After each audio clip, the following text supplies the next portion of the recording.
কলিয়াবৰ জিলা নিমটো কৰ্মৰাজিৰ ওপৰত সন্তুষ্ট হৈ পেলাই মোৰে সৰু ভাইটি আগতে একেলগে সংগ্ৰামী বন্ধু মাইনুল হক তেখেতৰ গছ চিংমাৰী তেখেতে আমাৰ লগত আলোচনাৰ মাধ্যমত আজি ৰাজহুৱাভাৱে নিমটোত জইন কৰিছে আৰু তেখেতক আমি আলোচনা বিলোচনাৰ মাধ্যমত আমাৰ কলিয়াবৰ জিলা নিমটোৰ সাধাৰণ সম্পাদক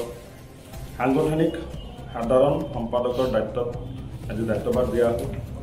আজি এই দায়িত্বভাৰৰ জৰিয়তে তেখেতৰ ওপৰত বিশেষকৈ আমাৰ বিভিন্ন সময়ত লাঞ্ছিত বঞ্চিত যি আমাৰ সংখ্যালঘু সম্প্ৰদায়ৰ মানুহ তেখেতসকলৰ বিভিন্ন কামত তেখেতৰ জৰিয়তে যাতে সাফল্যমণ্ডিত হয় তাৰে আশা কৰি আমি আজি সকলোৱে আলোচনা বিলোচনাৰ মাধ্যমত তেখেতক আমি দায়িত্বভাৰ অৰ্পণ কৰিলোঁ আৰু এই স্বাগতে তেখেতৰ ওপৰত যাতে অনাগত দিনত নিমটোৰ সাংবিধানিক যি সংবিধান সেইখিনি যাতে ৰক্ষা কৰি পেলাই তেখেতে সংখ্যালঘু ৰাইজৰ হৈ কাম কৰি আগুৱাই যাব পাৰে। ইয়াৰ লগতে আৰু এজন আমাৰ বিশেষকৈ বৰগুলিৰ উদীয়মান যুৱক তেখেত জাহাংগীৰ আলম তেখেতেও আমাৰ যি নিমটোৰ কৰ্মৰাজিৰ ওপৰত সন্তুষ্ট হৈ পেলাই তেখেতৰ আলোচনা বিলোচনাৰ মাধ্যমত আমাৰ বৰগুলি আঞ্চলিক নিমটোৰ অফিচ ছেক্ৰেটাৰীৰ দায়িত্ব তেখেতক আজি নিমটোত যোগদান কৰা হয়। তেখেতেও সংখ্যালঘু ৰাইজৰ হৈ পেলাই যাতে অনাগত দিনত ভালকৈ কাম কৰি যায় সেইখিনি আশাবাদী। আজি বৰগুলি আঞ্চলিকৰ উদ্যোগত কলিয়াবৰ জিলা নিমচুৱে আয়োজন কৰা এক সভাত মই আহি অতি আনন্দিত। কলিয়াবৰ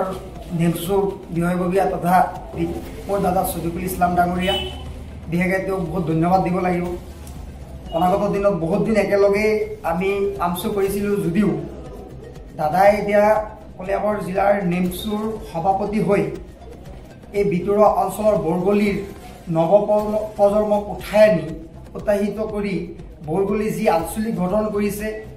আৰু ইয়াত বিশেষকৈ নিমচুৰ হৈ পেলাই যি কাম কাজ কৰি আছে তাৰ প্ৰতি আমি আকৰ্ষিত হৈ আজি চিনিমাৰীৰ পৰা আহি মই নিমচুক যোগদান কৰিছোঁ আৰু মই সকলোৰ পৰা দোৱা বিচাৰিম যাতে অনাগত দিনত নিমচুৰ হৈ পেলাই ৰাইজৰ তথা আমাৰ সংখ্যালঘু সম্প্ৰদায়ৰ মানুহৰ যি কাম কাজৰ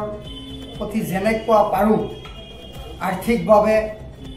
নিজৰ সময় দি পেলাই যেনেকৈ পাৰোঁ সহায় কৰিম তাৰে কামনা কৰোঁ আৰু সকলোৱে মোৰ কাৰণে দোৱা কৰিব যাতে অনাগত দিনত ৰাইজৰ স্বাৰ্থত কিবা এটা ভাল কাম কৰিব পাৰোঁ তাকে কামনা কৰিম।